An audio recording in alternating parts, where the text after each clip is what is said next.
Kumusta mga brad? Isa na siguro sa pinakamaliit at pinaka-cool na motor na ginawa ni Honda. Walang iba kundi ang isang to. Ang 49cc na Honda Motocompo.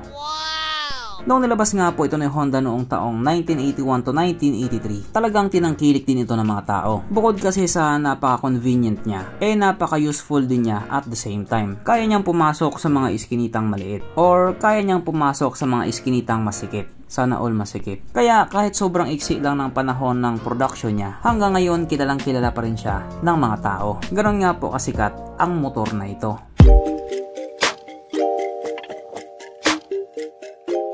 Pero syempre bago tayo magpatuloy, kung bago ka pa lamang napadpad dito sa aking walang kwentang channel, huwag ka na mag-subscribe. So yun na nga, kahit sobrang tagal na nga po ng panahon, kilalang kilala pa rin ng mga tao ang Honda Motocompo. Hanggang ngayon, buhay pa rin talaga yung mga iilan nito. At noong mga nakalipas na buwan nga lang po, naglabas si Honda ng di umano updated version nito.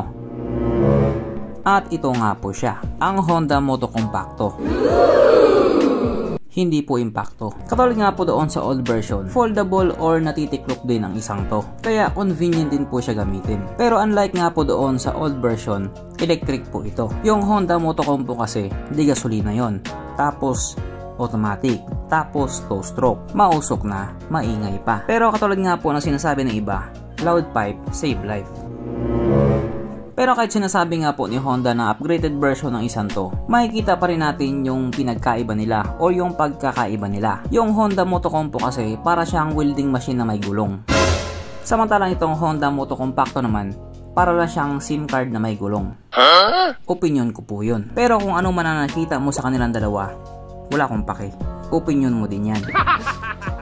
Sa madaling salita nga po, kahit para silang dalawang maliit, magkaiba pa rin talaga yung itsura nila. Yung upgraded version na inaasahan mo, iba naman yung binigay sa'yo. Yung parang gustong-gusto mo makita si Santa Claus ngayong Pasko, pero si Santa Nas yung nagpakita sa'yo. Wait. Pero hindi pa dyan nagtatapos ang lahat, Brad. Akalain mo ba naman, merong isang sumulpot na kamukhang kamukha talaga ng Honda Motocompo. I mean, para talaga siyang upgraded version ni Honda Motocompo. Kaso lang si Honda Motocompo gawang Honda, galing Japan. Pero ito siya, galing China. Nayawa na. Katulad nga po doon sa isa yung Honda Motocompacto, electric din po ang isang to. Yes po, hindi po siya di gasolina, di baterya po siya. At ang pangalan nga po nitong Honda Motocompo lookalike ay Velo M1. China lang malakas. Kung ikukumpara nga po natin doon sa Motocompacto, di hamak na mas malapit ang itsura nito doon sa Motocompo. Napakastig nga po ng napakastig nga po ng pagkakagawa nila dito. Kuhang-kuha talaga nila. Kaya dahil dyan po usapan na lamang natin kung ano ba meron sa motor na ito at kung gaano nga ba talaga siya kaganda. Subalit itong electric scooter nga po na ito ay katumbas lamang ng isang 50cc na motor na kaya nga pong tumakbo sa bilis ng 45 km/h. So para nga po sa ganyan kaliit na motor, mabilis na po yun. Mahirap naman kung tumakbo ng 200 kph yan. At yung isang full charge na battery nga po nito ay kayang umabot sa layong 100 km. Ano malayo?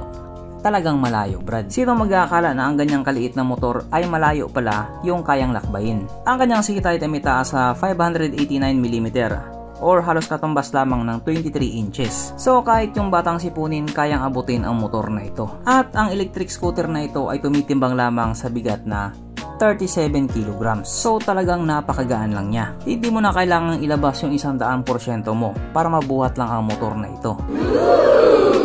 Ang kanyang mga ilaw ito po ay naka-LED na. Pagdating naman po sa kanyang braking system, ito po ay naka-disc brake sa harap at drum brake pa din po sa likuran. Sa kanyang kaliit na motor, hindi mo na rin kailangan ng ABS. Kahit itukod mo lang yung dalawang paa, makakahinto ka na.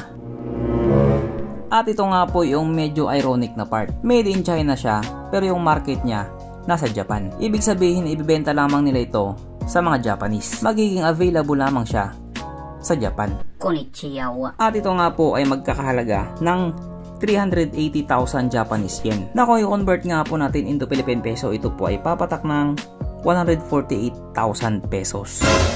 Samantalang yung Motocompacto naman ay nagkakahalaga lamang ng $995. Na kung i-convert nga po natin into Philippine peso, ito po ay papatak lang ng 55,000 pesos.